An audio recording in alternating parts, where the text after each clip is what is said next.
اس لیے کہ کیا ملتا ہے سال کے آخر میں؟ روکھڑا ملتا ہے.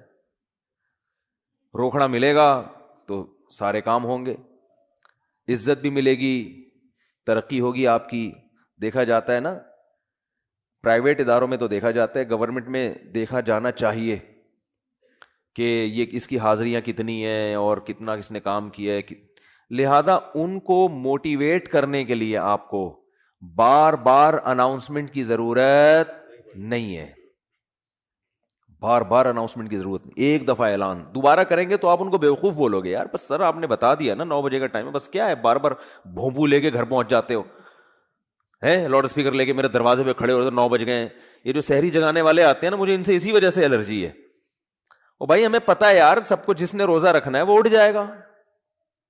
اب وہ پھر وہ جو گھومنا شروع کرتے ہیں محلے پڑوس میں, ایک گھر کا نمبر رات 2 بجے آ رہا ہے, دوسرے کا نمبر رات 4 بجے آ رہا ہے. سحری کا ٹائم 4 بجے شروع ہو رہا ہے تو 2 بجے ان کو کیوں اٹھا رہے ہو؟ یہ تو ایک بس عجیب سی ایک حساب کتاب ہے. تو خیر بار بار اناؤنسمنٹ نہیں کی جاتی, بار بار یاد دہانی نہیں کی جاتی. اور اللہ نے بھی باقی عبادتوں میں ایسے ہی کیا. رمضان کے مہینے کے بارے میں قرآن میں 2 آیتیں ہیں. ایک تو ہے فمن شہید منکم الشہر فلیصم. اللہ نے فرمایا ایمان والو تم پر روزے فرض کیے گئے جیسے کہ تم سے پہلی امتوں پہ فرض کیے گئے تھے. وہ فرض ہو گئے نا. دوسری آیت کیا, کب فرض ہوئے؟ شہر رمضان الذی انزل فیہ القرآن, رمضان کا مہینہ ہے. فمن شہید منکم الشہر فلیصم. جو پچھلی آیت میں اللہ نے فرمایا نا کہ روزے فرض ہوئے, تو اگلی میں بتا دیا کون سے مہینے میں؟ رمضان. جو رمضان کا مہینہ پائے اسے چاہیے کہ روزے رکھے. ایک دفعہ اناؤنسمنٹ ہوئی ہے بس, اس کے بعد دوبارہ قرآن میں اناؤنسمنٹ نہیں ہوئی. اور جب رمضان کا مہینہ آتا ہے تو پھر اسلام میں حکم بھی نہیں ہے کہ یاد دلاؤ. مؤذن کو حکم کے تمام حضرات سے گزارش ہے کہ رمضان کا مہینہ آ گیا ہے اور اللہ کی طرف سے اعلان ہے کہ اس مہینے میں سب روزے رکھو. کوئی اللہ کی طرف سے ایسی اناؤنسمنٹ ہوتی ہے؟ بھائی مسجد کے امام اپنی ذمہ داری پہ کسی کو یاد دلا دیں, روزہ رکھو, ترغیب دیں, وہ ان کا کام ہے. اللہ نے کوئی لگے بندے الفاظ نازل نہیں کیے. لہذا مسجد کا امام یاد نہ بھی دلائے تو بھی کوئی گناہ گار نہیں ہے. اللہ کہتے ہیں میں نے قرآن میں جب بیان کر دیا نا, بس صحیح ہے, سن لیا ان لوگوں نے, کافی ہے. حج کے بارے میں ایک آیت ہے قرآن میں جس میں فرضیت کا ذکر ہے. وَلِلَّهِ عَلَى النَّاسِ حِجُّ الْبَيْتِ مَنِ اسْتَطَاعَ إِلَيْهِ سَبِيلًا. لوگوں, اللہ کے لیے لوگوں پر لازم ہے کہ وہ بیت اللہ کا حج کریں جو وہاں جانے کی استطاعت رکھتے ہوں. وَمَنْ كَفَرَ, جو استطاعت کے باوجود نہیں جائے گا, فَإِنَّ اللَّهَ غَنِيٌّ عَنِ الْعَالَمِينَ, اللہ کو اس کی پرواہ نہیں ہے. ایک آیت جس سے فرضیت ہے, دوسری آیت نہیں ہے. یہ تو ہے کہ ابراہیم علیہ السلام نے یوں کہا تھا, حج کے لوگوں کو کہا تھا کہ حج کرو. اللہ کا جو اپنا آرڈر ہے نا, جو اللہ کے اپنے کلام میں آرڈر ہے, وہ ایک ہی ہے جہاں تک مجھے یاد پڑتا ہے. لیکن نماز, ایک تو قرآن میں جگہ جگہ بھر دی اللہ نے نماز کو. جہاں ایمان والوں کی صفات نماز پڑھتے ہیں. قرآن شروع کہاں سے ہو رہا ہے؟ الذین یقیمون الصلاۃ ومما رزقناہم ينفقون. ایمان والوں کا عقیدہ صحیح ہوتا ہے اور عمل میں کیا؟ نماز قائم کرتے ہیں. جہاں عمل کی بات آئے گی نا, نماز. جہاں جنتیوں کی صفات آئیں گی, نماز اور زکوٰۃ. زکوٰۃ بھی ہے ساتھ ساتھ, وہ کیوں ہے پھر کسی اور موقع پر بیان کروں گا انشاءاللہ. سب سے پہلے نماز, پھر زکوٰۃ. سب سے پہلے نماز, پھر اللہ کی راہ میں خرچ. یعنی زکوٰۃ یا اللہ کی راہ میں خرچ مختلف عنوانات سے, کہ نماز بھی پڑھتے ہیں اور خرچ بھی کرتے ہیں, دونوں کام چلتے رہتے ہیں ان کے. اس سے پتہ چلتا ہے کنجوس نمازی اللہ کو پسند نہیں ہے. یعنی نماز کے ساتھ سخاوت بھی ہے. تو لیکن نماز کو پہلے درجے پہ رکھا گیا ہے. وجہ کیا ہے اس کی؟ اتنا فوکس کیوں کیا جا رہا ہے, اتنا زیادہ اس کو ہائی لائٹ کیوں کیا جا رہا ہے؟ پھر چلو اللہ نے قرآن میں درجنوں جگہوں پر کہہ دیا نماز پڑھو, بار بار کہہ دیا نماز پڑھو نماز پڑھو. اتنا کہا ہے کہ اس سے زیادہ کوئی حکم قرآن میں ملتا ہی نہیں ہے. چلو اتنا زیادہ کہہ دیا, اب تو بار بار اناؤنسمنٹ کی ضرورت اور بھی نہیں ہے نا. اب تو بالکل ہی ضرورت نہیں ہے. دیکھو آپ کے باس نے آپ کو بلایا دفتر, اور آپ سے کہا کہ 9 بجے آپ نے پہنچنا ہے، ایک دفعہ کہہ دیا، اس کے بعد پھر آپ کو کہا میں دوبارہ کہہ رہا ہوں 9 بجے آپ کی ٹائمنگ شروع ہو جاتی ہے، سمجھ میں آ گئی بات؟ آپ نے کہا آ گئی. پھر تیسرے دفعہ کہہ رہا ہے میں بتاؤں کتنے بجے ٹائم ہے آپ کا؟ 9 بجے. 10 دفعہ جب کہہ دے گا نا 9 بجے، اب جب 9 بجیں گے تو آپ کو یاد نہیں دلائے گا، وہ کہے گا میں نے 10 دفعہ اسی لیے کہہ دیا تھا کہ دوبارہ مجھے یاد دلانے کی ضرورت نہ پڑے. اب آپ اگلے دن لیٹ ہو رہے ہو، 11 بجے پہنچ رہے ہو، تو وہ کہہ رہا ہے، وہ کہے گا کہ آپ کیوں لیٹ آ رہے ہو؟ آپ کو سر آپ نے 9 بجے مجھے یاد نہیں دلایا. وہ کیا کہے گا باس کہ بھائی جو پہلے دن میں نے 10 دفعہ کہا تھا نا 9 بجے، وہ اسی لیے کہا تھا کہ ایک دفعہ کہنا کافی تھا، مگر 10 دفعہ اس لیے ریپیٹ کیا تھا کہ دوبارہ یاد دلانے کی ضرورت نہ پڑے. آپ یہ نہ کہو کہ میں بھول گیا تھا. بہت مشکل ہے سمجھانا، بہت مشکل ہے. تو جب اللہ نے نماز کو سینکڑوں دفعہ ریپیٹ کیا قرآن میں، تو اب تو ہر وقت یاد دلانے کی بالکل بھی ضرورت نہیں تھی. کمال ہے بھائی، اللہ نے کیا فرمایا کہ اتنا یاد دلاؤ کہ پیدائش سے لے کے موت تک اذان ہی سنتا رہیے بیٹھ کے. پیدا ہوا تو کان میں اذان دلوائی، اس کے پیدا ہوا تو کان میں اذان، نماز کی طرف دعوت، حالانکہ سمجھتا نہیں ہے بچہ، ایک حرف بھی سمجھ میں نہیں آتا اس کے اذان. بچہ تو نہ سمجھ ہوتا ہے، اس کو کیا پتا چلتا ہے میرے کان میں کیا ہو رہا ہے. لیکن جب بڑا ہوتا ہے نا تو اس کو یہ جب یاد دلایا جاتا ہے کہ تیرے کان میں بھی اذان دی گئی تھی، دوسروں کو دیکھتا ہے تو اس کو پتا چلتا ہے کہ اللہ نے ابھی سے یاد دلا دیا ہے. تو پیدا ہوا ہے تجھے بتایا کہ نماز نہیں چھوڑنی، تو نے نماز نہیں چھوڑنی ہے تو نے. پھر فجر کے وقت الگ بلایا جا رہا ہے، جب ظہر کا ٹائم آتا ہے الگ.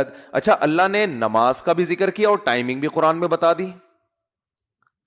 اقیم الصلاۃ لدلوک الشمس الی غسق اللیل، نماز کو قائم کرو سورج کے ڈھلکنے کے اوقات میں اور رات کے اندھیروں میں بھی.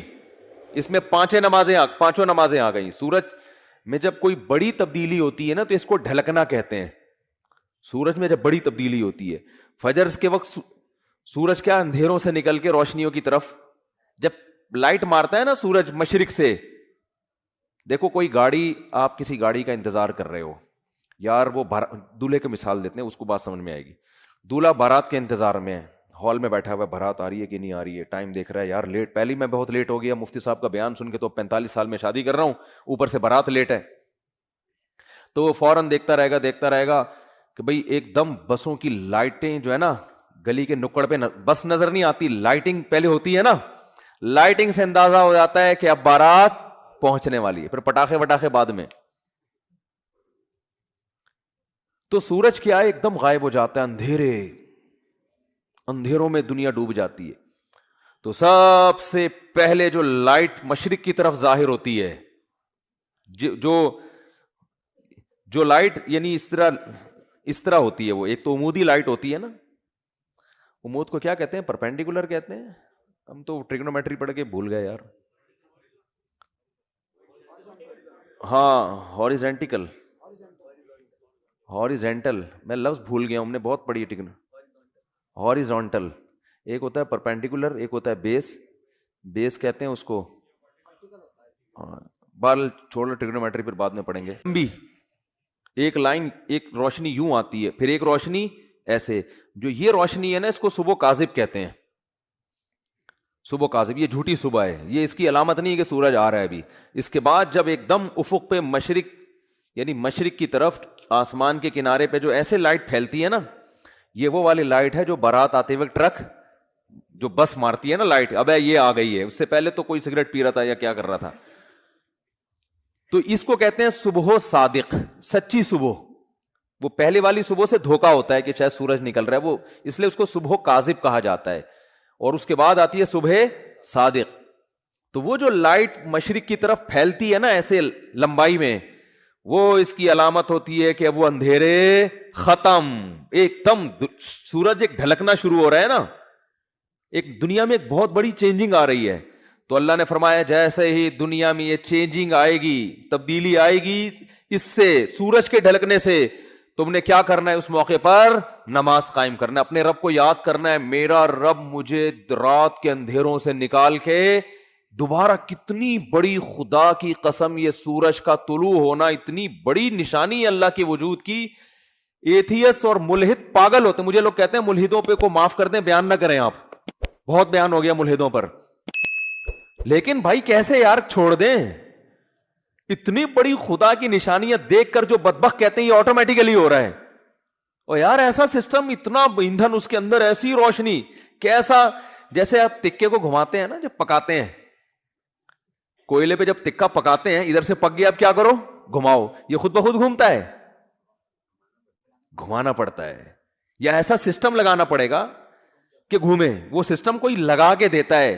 تکے میں خود بخود اتنی عقل نہیں ہوتی کہ کروڑوں سال میں ترقی کرتے کرتے ایسا بن گیا کہ آٹومیٹک گھومنا خود بخود ہی شروع, یہاں سے پک گیا اب یہاں سے پکاؤ, ہے بھائی یہاں سے تو پک گیا اب کیا کرو, اب یہاں سے پکاؤ مجھے.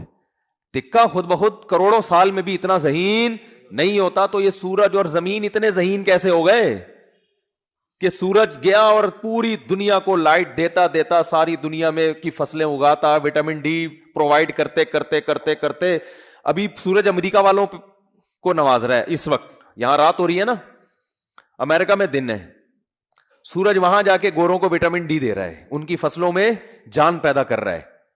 ہمارا نمبر, ابھی ہم تکے کی وہ والی سائڈ ہے جو انگارے کے دوسری طرف گئے ہوئے ہم لوگ. بھئی یہاں سے تو زمین پک گئی ہے, اب اس کو تھوڑا سا اندھیرے میں رکھو, اس کو پکانے کی ضرورت نہیں ہے. اب میرے اس طرح پکانے کی باتیں کرنے سے ایتھیس کو تپانے کا کام ہو رہا ہے. حقیقت ہے نا, جب سورج پکا رہا ہے اور ایتھیس ہمیں تپا رہا ہے, خود بھی تپ رہا ہے الٹی باتیں کر کے. تو یہ بھائی کیسا خوبصورت نظام ہے یار. سورج کا جو طلوع ہے نا خدا کی قسم, یہ اللہ کی بہت بڑی نشانی ہے. لاکھوں کروڑوں سال ہو گئے, سورج کی حرکت میں کوئی تبدیلی نہیں ہو رہی. کتنا بڑا آگ کا ایندھن ہے, آگ کا ایندھن زمین سے لاکھوں گنا بڑا. اتنی آگ, اتنا ایندھن کہاں سے آ گیا؟ اسٹیل مل میں جو ایندھن جس سے لوہا پگھلایا جاتا ہے, یہ آٹومیٹکلی پیدا ہو گیا, یہ اس کو پیدا کیا گیا ہے, یہ تو ڈالا جاتا ہے نا اس میں بھٹیوں کو جلانے کے لیے. سورج میں کہاں سے آ گیا؟ اتنی آگ برسا رہا ہے, اور ایسی لائٹ ہے اس کی کہ آپ جب سورج کی روشنی ہوتی ہے آپ کے ہزار وولٹ کے بلب فیل ہو جاتے ہیں, اس کو پتہ ہی نہیں چل رہا ہوتا کہ جل رہے ہیں کہ بجھ رہے ہیں. تو کیا تن تناتا ہوا شان کے ساتھ مشرق سے نکلتا ہے.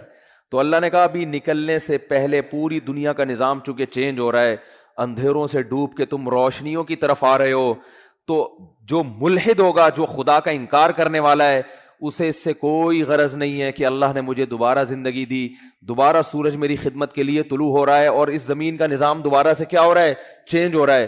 وہ تو پڑا ہوا خواب خرگوش کے مزید لیتا رہے گا, کافر خدا کو یاد نہیں کرے گا. اور جو خدا کو مانتے ہیں, جو مشرک ہیں, وہ مندروں میں جا کے بتوں کے سامنے جھکیں گے, حالانکہ وہ تو خود پیدا کیے ہوئے ہیں ان بتوں کو اللہ نے. تبھی قرآن کہہ رہے لا تسجدوا للشمس ولا للقمر, سورج اور چاند کی خدمت کو دیکھ کے ان کو سجدہ مت کرو. واسجدوا للہ الذی خلقہن, سجدے کے لائق وہ خدا ہے جس نے سورج اور چاند کو بنایا ہے.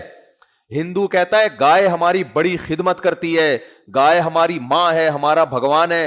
او بھائی جس خدا نے گائے کو تمہاری خدمت کے لیے بنایا ہے وہ ہے تمہارا اصل بھگوان, وہ ہے تمہارا اصل معبود.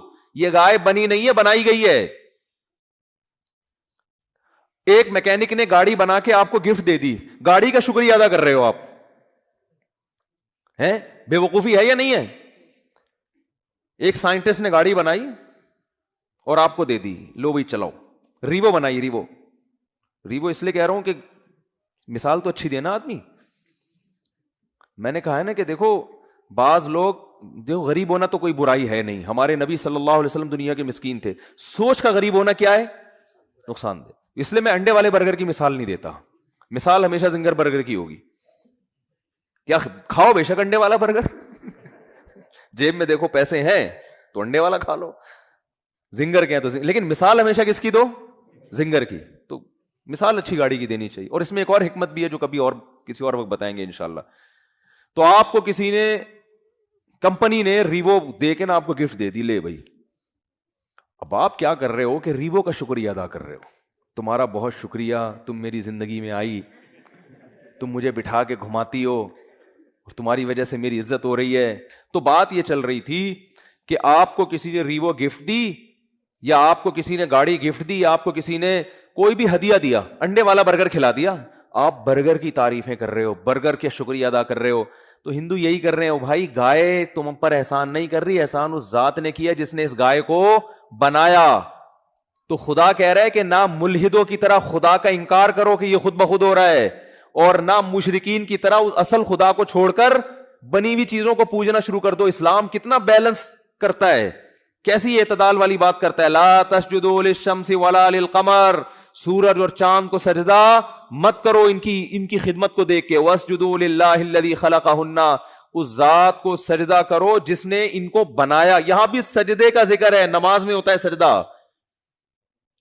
تو اللہ نے کیا فرمایا, اقیم الصلاۃ لدلوک الشمس, سورج کے ڈھلکنے. یہ سورج سے نا زمین کا بڑا سسٹم ہے, سورج کو بڑا قرآن نے پروٹوکول دیا ہے. قرآن نے اپنی نشانیوں میں, اگر میں یہ کہوں کہ جتنا سورج کو پروٹوکول دیا ہے شاید کسی اور نعمت کو نہیں دیا, تو شاید میری یہ دعویٰ غلط نہیں ہوگا. تبھی تو سورج سے نمازوں کے اوقات رکھے گئے ہیں. روزہ بھی سورج دیکھ کے ہوتا ہے, سورج غروب ہوگا تو روزہ افطار ہوگا, سورج طلوع ہونے سے پہلے روزہ بند ہوگا, نمازیں سورج کے اوقات پر. تو یہ کیا ہے؟ اس لیے کہ دلوک کہتے ہیں ڈھلکنا. تو اللہ نے ڈھلکنے کے اوقات اس لیے رکھے کہ اس وقت دنیا میں بڑی بڑی تبدیلیاں آ رہی ہوتی ہیں, بڑی بڑی تبدیلیاں. رات کے اندھیرے دور ہونا شروع ہو جاتے ہیں, ایک بہت بڑی چینجنگ دنیا میں آتی ہے جس کا پوری دنیا پہ بھی اثر پڑتا ہے, آپ کی باڈی پہ بھی اثر پڑتا ہے, پوری دنیا کے نظام پہ اثر. وہ کیا ہے؟ سورج کی جو کرنیں ہیں, مشرق سے بھی سورج کے طلوع ہونے کا ٹائم ہوا ہے, آپ کو روشنی دیکھ کے اندازہ ہو جاتا ہے کہ اب صبح ہونے والی ہے اور اس زمین کے نظام میں تبدیلی آنے والی ہے. تو عقل مند لوگ کیا کرتے ہیں؟ اللہ نے فرمایا اس موقع پر تم نے کس کو یاد کرنا ہے؟ اللہ کو یاد کرنا ہے. کس طرح؟ جس طرح اللہ کہتا ہے میں بتاؤں گا اس طرح یاد کرنا ہے. کیونکہ اگر اللہ نہ بتاتا کس طرح یاد کرنا ہے, پھر ہم عبادت کے وہ طریقے نکال لیتے جو غیر مسلموں نے نکالے ہوئے ہیں, عجیب عجیب سے. جب انسان کو پتہ نہیں ہوتا نا کیسے عبادت کرنی ہے, تو لوگوں کی رائے پہ چھوڑ دیا جاتا. فرض کریں اسلام کہتا بھائی صبح سورج کے طلوع ہونے سے پہلے, صبح صادق کے بعد تم نے عبادت کرنی ہے. کیسے کرنی ہے؟ ہر آدمی اخپل طریقے سے کرے. تو لوگوں کے الگ الگ کانسیپٹ ہوتے. کچھ ایسے عبادت کرتے, وہ کہتے ہیں ہم اللہ کے لیے میلے کچیلے رہیں گے. یہ بھی ایک نظریہ ہے لوگوں میں. برما میں گیا, بدھسٹ نظر آئے, 6 مہینے سے کہا جاتا ہے کہ نہائے نہیں ہے. یہ ان کا خیال ہے کہ اس طرح بھگوان کیا ہوتا ہے؟ خوش ہوتا ہے, نہائے نہیں. کچھ ایسا کرتے کہ ننگ دھڑنگ رہنے کو عبادت سمجھتے. یہ بھی آپ کو بعض مذاہب میں ملے گا, وہ کہتے ہیں ہم تو برہنہ پیدا ہوئے تھے بھائی, یہ لباس تو نیچر کے خلاف ہے. وہ بھی کچھ دن پہلے میں نے فیس بک پہ ایک انٹرویو دیکھا, شکر ہے وہ آگے میز لگائی ہوئی تھی, انہوں نے انٹرویو کے دوران انہوں نے یہ عقلمندی کی, وہ ایک برہنہ بیٹھا ہوا ہے بالکل ہی لباس لیس. تو اس سے پوچھنے کہ اس تکلف کی ضرورت کیا تھی آپ کو؟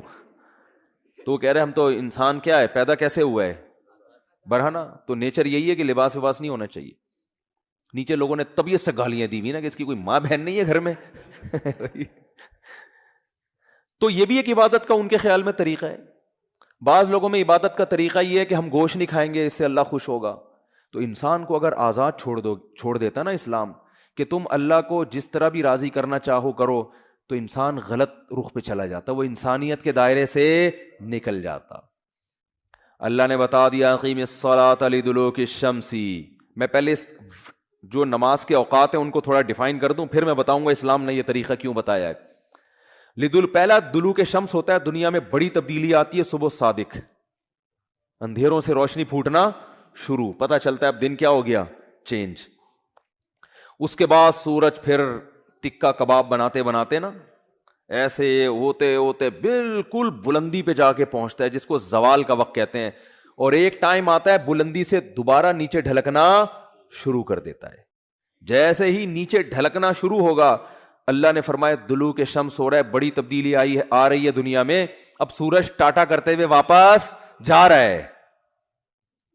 سورج ڈھلکنا دن یعنی جو رات اس وقت جو انسان کے باڈی میں تبدیلی ہوتی ہے نا وہ اور زمین میں وہ مکمل سارا سسٹم اس وقت چینج ہو چکا ہوتا ہے. تو اس وقت حکم دیا گیا یہاں بھی تمہیں کس کو یاد کرنا ہے؟ اللہ کو یاد کرنا ہے, کیونکہ تم اس کے ماننے والے, اس کا شکر ادا کرنا ہے. اس کے بعد پھر دوبارہ بڑی چینجنگ کب ہوتی ہے؟ عصر کے ٹائم پہ. امام حنیفہ بہت ذہین تھے, خدا کی قسم. جو امام ابو حنیفہ کا رحمہ اللہ کا فقہ غور سے پڑھے گا نا, اسے لگے گا امام صاحب کوئی چھوٹی موٹی چیز نہیں تھے. حدیث میں ہمیں نماز کے بارے میں, عصر کے بارے میں مثل اول بھی ملتا ہے, مثل ثانی بھی ملتا ہے. بخاری مسلم کی حدیثوں سے ہمیں پتہ چلتا ہے کہ جس ٹائم پہ ہمارے جو اہل حدیث حضرات عصر کی نماز پڑھتے ہیں نا, اس کا بھی ثبوت حدیث سے ہمیں ملتا ہے. اور یہی ٹائم امام شافعی کا بھی ہے, جو عصر بہت جلدی پڑھی جاتی ہے. پورے سعودیہ میں آپ نے دیکھا ہوگا بہت جلدی عصر پڑھ لیتے ہیں وہ. لیکن امام حنیفہ کی رائے یہ کہ دیر سے پڑھی جائے, جب ہر چیز کا سایہ دگنا ہو جائے. کتنا ہو جائے؟ دگنا. اب بہت سے حضرات کہتے ہیں امام حنیفہ نے اس حدیث کی مخالفت کر دی جس میں جلدی پڑھنے کا ہے. تو امام حنیفہ نے حدیث کی دونوں حدیثوں میں اس حدیث کو لیا جو قرآن کے زیادہ قریب ہے, کیونکہ سورج کا جو ڈھلکنا ہے نا, بڑی چینجنگ, یہ مثل اول پہ نہیں ہوتی, مثل ثانی پہ ہوتی ہے.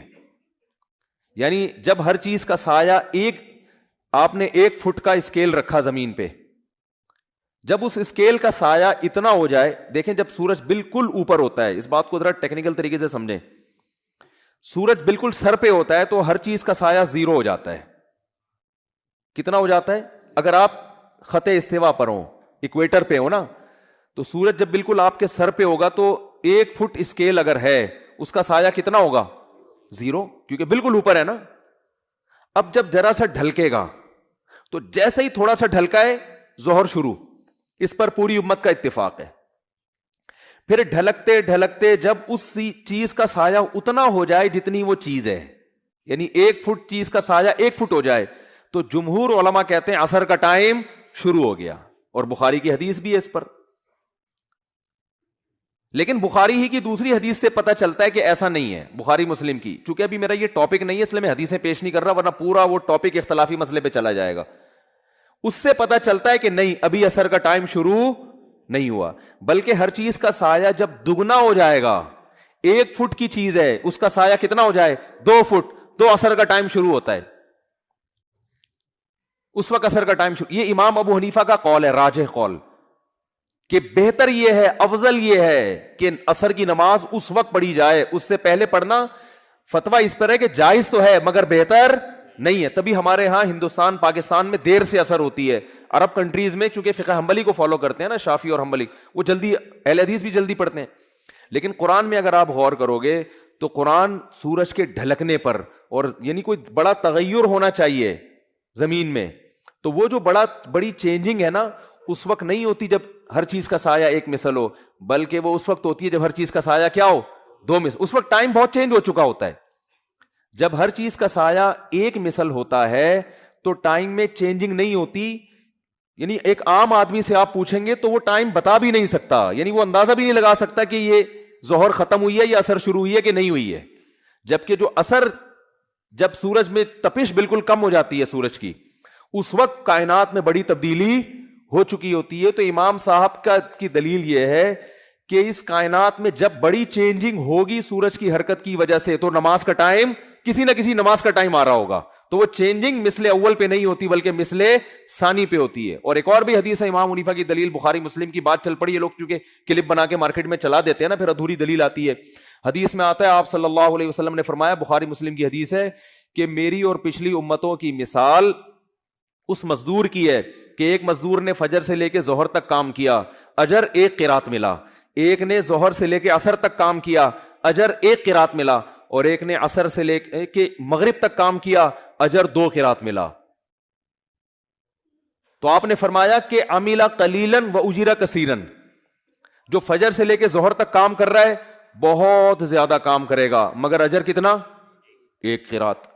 جو ظہر سے لے کے عصر تک کام کر رہا ہے عمل حدیث کے مطابق بہت زیادہ کر رہا ہے, اجر کتنا مل رہا ہے؟ 1 قرات. لیکن آپ نے فرمایا جو عصر سے مغرب کر رہا ہے, عمل کثیرا عمل قلیلا, عمل بہت تھوڑا کیا, اور اجیرا کثیرا, اجر زیادہ ملا. یہ حدیث کے الفاظ ہیں.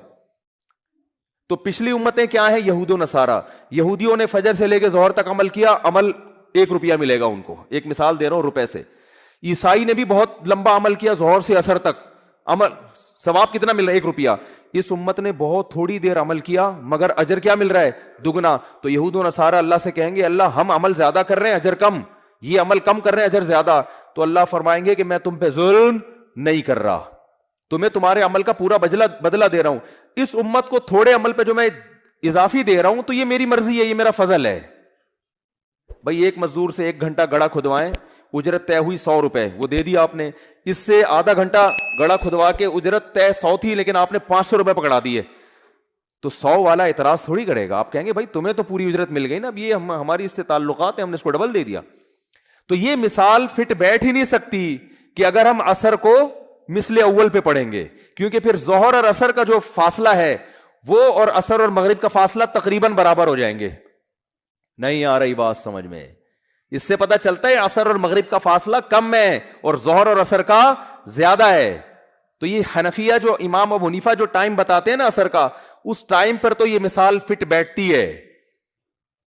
اور جو جمہور کا مسلک ہے کہ جلدی پڑھنا, اگر اس میں عصر کو اصل وقت مانا جائے تو اس پہ یہ مثال فٹ بیٹھتی نہیں ہے, کیونکہ اس میں ظہر عصر اور عصر مغرب کا فاصلہ تقریباً برابر ہو جائے گا, یہ مثال ہی نہیں منطبق ہوتی. تو اس لیے 1-2 حدیثیں سن کے مجتہدین سے بدگمان مت ہوا کرو اور فنڈر بننے کی کوشش مت کیا کرو کہ حدیث